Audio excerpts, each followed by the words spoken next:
But Dabo Swinney, he's been accused of using racial slurs. It was an assistant, right? Well, one of the assistant coaches. Yeah, one of the assistant coaches said that he's used racial slurs, and his current and a couple of former players have come to his defense and say, "Hey, look, this dude's not a racist." I know in my time around, particularly high school football, I have found that, and not saying right or wrong, but I have found that there are certain coaches, particularly when you're at, a school with, predominantly black players and the coach may be, white, non-black, whatever. That for that coach to reach those young men, and coach step in anytime, or y'all step in anytime and tell me if I'm wrong of my perception. But for that coach to reach those players, if he's a white guy and it's predominantly black players, he has to be able to find something to relate to them, connect with them.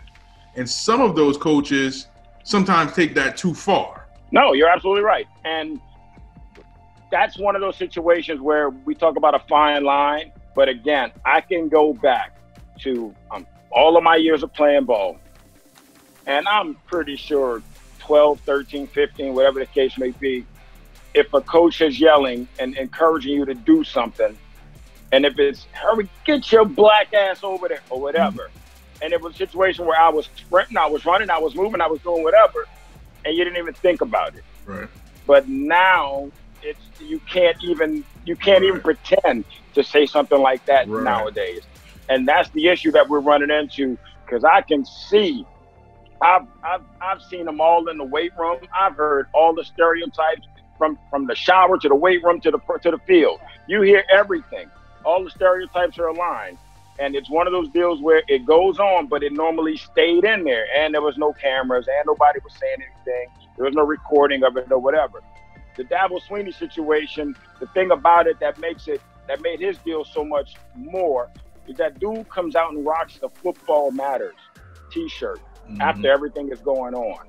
And that's when the microscope got pointed to him. So you can say what you want to say and believe how you want to believe. At this point in time, you can't say all lives matter, and you can't say football matters when everything else is going on. Then you got to come out and apologize for it and do whatever. Nah, man, you knew what you were doing when you put the damn shirt on. Just like Anthony Davis knew what he was doing when he put on a That's All Folks shirt. You knew what you were doing. Don't come out and say, well, I didn't. No, you knew what you were doing. So own up to stuff. I'm sick and tired of people saying stuff and doing stuff and then double back. And no, if you're going to do something, double down on it. Stand up for it. Have some onions about it. Say it. You meant it. We good. Okay, now we deal with it. That's the problem I have with Dabo Swinney and how he goes about his business. If you say it, own it, mean it. Your assistant coach in 2017, he comes out and he drops a couple of racial bombs or whatever he says. He did it. Ain't the first time he did it. It just got brought to the light now. So admit it and get on with it and keep it moving, man. Don't defame me with all the apologies and all the other stuff that comes behind it. Trey, why are you laughing? I ain't gonna lie to you. I mean, I personally have never been referred to in any sort of racial way when I participated in athletics. Get your black, whatever. Anybody refer to me as that, you got to see me. Yeah, but I definitely think, and I think with me, I'm not gonna say your experience was not that because I'm not. Right, yeah. That's definitely our experience. Yeah. It probably was because they knew not to try me that way. It also didn't happen on the golf course. That's no, but I also didn't just play golf. But I'm saying I played a litany of other sports. It happened in the Oklahoma drill. It happened in across the bow. It happened. That's right. I played football. I played basketball, but I've never been referred to. But that's what I'm saying. It's definitely a different generation also. I get that. I'm just saying to hear that to me is wild because you got to come to me about that. I need 5. That's a fact. No, it's like Will said, and I'm gonna let Coach chime in a second. It's just you weren't. It didn't hit you. I don't think we were as socially aware as we are now. At 17, 18, you hear Coach say, move your. I'm just saying, Will say, you can't motivate someone just through your own pure vocabulary, then you might not be a great coach.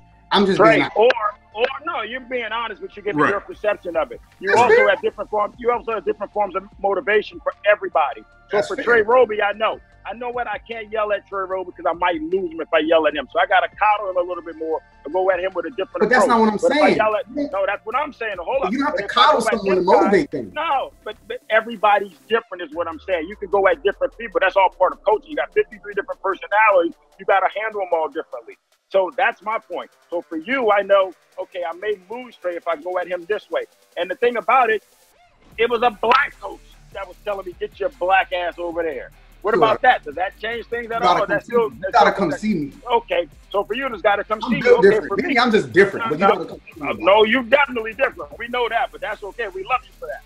But the point is, there's a 20-year gap as well. Right. Okay, so when somebody came at me with that, there's a 20-year age gap. But somebody came at us back then when I was 12 or 13 at Building Playground, going across the ball. When I was 14 or 15 at Gregory or whatever, especially at Gregory, you got it all day long. So again, it was commonplace. I didn't even think twice about it. And if I went home and told my mama about it, she's putting her foot in my butt and saying, "Boy, you better get out there and hit him harder next time." That's right. So that's right. It was just a different way of doing things back then. And so, Coach, I'm not excusing. Right. That's the thing. Okay, that's all I want. I just want to. No. Ain't nobody excusing. And Coach, so this is where I want Coach to come in, because Coach, I know you can talk to this. You can talk about the difference in a coach's mentality back when we were growing up to how it's changed now and how coaches have to talk to kids now. Because I remember the high school that I worked at, the parents would be in the stands, and if they heard the coach yell, and this is 5 years ago, if they heard the coach yelling at the students, they would go to the principal and say, "Hey, he can't talk to them like that." Man, back when I was in sports in high school, we got dog cussed out. So, Coach, I know you could speak to the differences in just how coaching was handled in terms of motivation, if you want to use that term that we'll use, but talking to the players back then as opposed to talking to the players today. Yeah, this is a very new era of a player-coach relationship than when I played. Trey, when we played in an era when water breaks were thought of sometimes by coaches as a luxury, as a reward. And so, not that we're keeping the body hydrated and so forth. But, we joke all the time in the coaching circles now that, if the coaches who coached us were coaching, the children who are playing today, there would be no teams because, these children shut down easily. And so, when you talk to them, raise your voice, or you talk to them, they feel played and they feel like you're trying to do something to them and trying to embarrass them instead of motivating. So coaches have really had to just alter the way they go about coaching. Now, one of the things I can say also that what has happened, that we are probably more professional, in our approach to coaching. When I was at athletic director at Landry Walker, we sent our coaching staff all across the country to college campuses to meet with coaches and to learn and to watch how they did things and so forth. So I think you've seen just this evolution in the coaching profession so that they can address, the change in just the young athlete. Now, to Dabo, if you go back and you watch maybe the last 20 interviews that Dabo Swinney has done over the past couple of months, every one of those interviews he's probably had on something that say Clemson University or Clemson football. But on this particular day last week, he decides to wear a Football Matters t-shirt. Great point, Chief. He wears a Football Matters t-shirt, which means that you strategically decided that, I'm going to take a jab and I'm going to put this shirt on. And then I'm just going to say, it was a mishap, or I apologize, I wasn't. Nah, you were trying to make a statement, because that's not what you've been wearing in all the other interviews. You wear Clemson University football stuff. And so great point. That shirt didn't say Clemson on it at all. All it says was Football Matters, which means that you made an effort to put that shirt on. So because you made an effort and you understanding the sensitivity of what's going on, you got to get it. We got to bring it to you. And Coach, my goodness, that's a great point, man. You just hit that one completely out the park. And Trey, let me just double back to you real quick, and just to sort of clean up this a little bit, just to say, yes, I was coached very, very tough and very, very differently. And I can say differently because I actually coached myself. So watch how I was coached, but I never had a coach get on me and not come up to me at the end of the day and give me a pat on the butt and say, good job, and giving me encouraging words leading up to the next day. I knew it wasn't personal. I knew what was going on. But at the time, in the heat of the moment, you're just trying to get the job done. He's trying to encourage you, and afterwards, you get a pat on the back. Good job. I'll see you tomorrow to come back and get the same thing again. Fast forward to me go and coach my daughter's team, her travel softball team. That lasted 1 day. 1 day.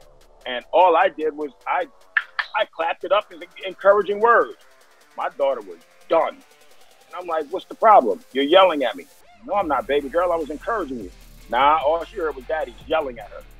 And I'm like, wow. So another parent, my boy Will Urson was coaching as well, and we made a pact because his daughter was the same way. I'll coach your kid, you coach my kid. We're not going to coach this other kid because when we did so, we lost our kids. They shut down. It's just a new generation of how it was. I wasn't yelling. I was coaching and encouraging. But to them, you're yelling at me. So that whole thing where the whole ride home was, baby, you know, daddy just was trying to help you out, right? So it's just a new generation, a new way of doing things. Go back to the epic photo of Lou Holtz grabbing the player's face mask and pulling them off the field for getting the personal foul penalty. Today, Lou Holtz might get suspended for 5 games for that. For 5 games. I can't count the number of times my face mask was grabbed or one of my teammates' face mask was grabbed for doing something stupid by a coach. It got your attention. Now get your butt back out there and don't do it again. So slap upside the head. Slap upside the head, exactly. It's just a different way things are done right now, but it's also, it's one of those deals where you hear the common term of the wussifying of society of kids today. It's one of those things that's commonplace when you see a kid that today they're just not built the same or they're not made the same or whatever. And I get it. I'm okay with it. I get it. I don't sit there and say, man, why can't my kid be more like me? Why you not outside all day until the street lights come on and come in? It's just different. It is what it is, man. And I'm okay with that. I get it. I deal with it. And I say this. Mine was mostly about, my experience 12, 13 years ago. So I'll agree with you that now things are very different. And absolutely. I haven't yelled at. I've been cussed at. But in terms of bringing out my race, we got to talk.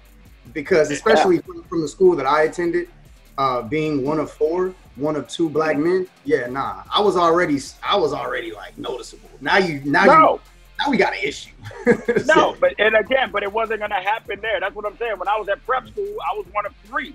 And it didn't happen there. I'm talking about on my playground when it was at Gregory, it was awesome. We're agreeing. We're agreeing. We're just referring to 2 different mediums. No, absolutely. Yeah. But the thing is, and what Trey's saying also in our evolution, I also recognize that, when my son started playing sports, I'm not going to allow a coach to treat him the way I was treated at 13, 14, 15, 16, because as we all are saying, times have changed. It's not necessary. That method is not necessary to motivate athletes anymore. We could do a whole show on that, D. That's a whole nother boy. We could do a whole nother show on that. Is a side piece, brother. We could do a whole nother show on that. I know we could.